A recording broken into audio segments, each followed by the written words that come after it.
So hey guys, welcome back to a brand new video. So आज के video में हम बात करने वाले हैं बहुत ही इंटरेस्टिंग बट बहुत ही इंपॉर्टेंट टॉपिक के बारे में। सो टॉपिक का नाम है हेजनबर्ग का अनसर्टेनिटी प्रिंसिपल। ये आपने क्लास 11th में तो पढ़ा ही होगा, ठीक है, जो आप BSc फर्स्ट ईयर में भी पढ़ने वाले हैं। सो ये आप टॉपिक है हमारा इनऑर्गेनिक केमिस्ट्री का यूनिट 1 का, BSc फर्स्ट ईयर का है जो, ठीक है। तो इसको पढ़ने के लिए आपको देखो, इसमें दो चीज़ें हैं, एक तो इसका डिफाइन है और दूसरा इसका एक्सप्लेनेशन है। तो दोनों आपको मैं बता दूंगा।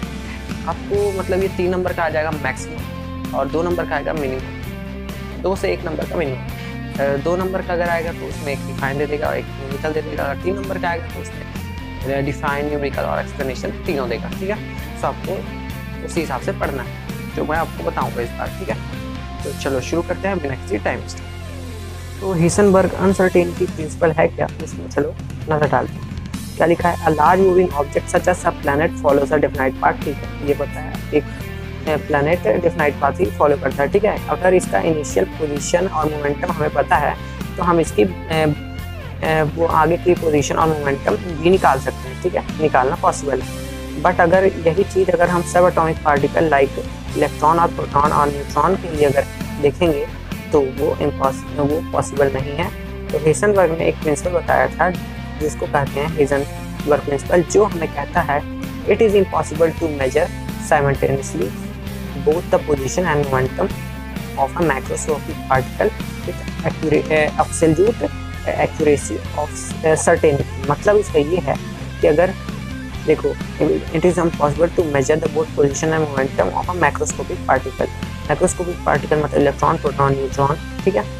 सो इस तरह के पार्टिकल्स का पोजीशन और मोमेंटम निकालना बहुत मुश्किल है, क्योंकि बहुत छोटे रहते हैं, तो हमें पता ही नहीं रहता कि ये किस वक्त पे किस जगह पे रहेंगे। तो इसीलिए बहुत ही मुश्किल पड़ता है हमारे लिए। सो इसीलिए हेजनबर्ग ने कह दिया कि ये इम्पॉसिबल, जो कि सही बात है, ठीक है। अब इसको वो देखते हैं, क्या बोलते हैं, वो डेरिवेशन, ठीक है। Mathematically, the principle may be expressed as the product of uncertainty in position. Uncertainty in position मतलब change in position, and uncertainty in the momentum मतलब change in momentum is constant, ठीक है। Product of और वो दोनों का constant रहेगा। So इसको देख लेते हैं, जो constant की वैल्यू होगी h/4 का, तो देखते हैं। So यहाँ पे है हमारा del x into del p is greater than equal to h/4, ठीक है। अब देख रहे हो, आपको पता है डेल पी इक्वल टू होता है मोमेंटम का वो, तो डेल पी इक्वल टू होता है M del V. Del V मतलब होता है वेलोसिटी, एम होता है मास ऑफ पार्टिकल और वी होता है uncertainty in velocity. Uncertainty in velocity मतलब चेंज इन वेलोसिटी, ठीक है। So del X is equals to M del V h/4, ठीक है। तो ये हमारा फाइनल रिलेशन अनसर्टेनिटी प्रिंसिपल का, ठीक है। The constituency of product of uncertainty means two are inversely proportional to one another। ये दोनों इनवर्सली प्रोपोर्शनल है एक दूसरे के, ठीक है। Thus if the position is known more with more accuracy there will be more uncertainty in momentum and vice versa। मतलब कि देखो, ये तो कांस्टेंट था, ठीक है, तो अगर ये वो प्रोपोर्शनल के साइन हो जाएगा तो दोनों एक दूसरे के वो होंगे इनवर्सली प्रोपोर्शनल। तो अगर पोजीशन पता होगी तो मोमेंटम हमें नहीं पता होगा, मतलब बहुत मुश्किल निकालना पड़ेगा, और मोमेंटम पता होगा तो पोजीशन निकालने में बहुत मुश्किल होगी, ठीक है, किसी भी माइक्रोस्कोपिक पार्टिकल का, ठीक है। सो एक्सप्लेनेशन में क्या लिखा है? An object is seen by illuminating it with light rays. Illuminating का मतलब होता है रोशन करना। एक ऑब्जेक्ट दिखा हमें, रोशन कर रहा है मतलब और जगह को अपनी लाइट रेस से। A beam of light is reflected from the object surface है, मतलब इस ऑब्जेक्ट के सरफेस से एक बीम ऑफ लाइट रिफ्लेक्ट कर गई हमारे यहाँ तक, या फिर जहाँ से मेजर कर रहे हैं कि कहाँ पे है, ठीक है। If an object is massive मतलब अगर ऑब्जेक्ट बड़ा है, it interaction with beam of light brings no change in position and momentum. अगर ऑब्जेक्ट बड़ा है तो हमें पता चल जाएगा उसके में मतलब कोई चेंज नहीं आएगा पोजीशन और मोमेंटम में, वो एक ही स्पीड और मोमेंटम से वो करते रहेगा, घूमते रहेगा। But that is not the case with subatomic particle like electron. An electron can be located by using radiation of very short wavelength।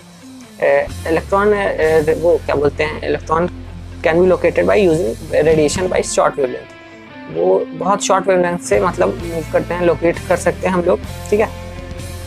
Short wavelength बहुत ही मतलब क्या बोलते हैं जल्दी जल्दी चेंज होती है, तो हमें उसका मतलब मोशन और स्पीड निकालना बहुत ही मुश्किल जाएगा।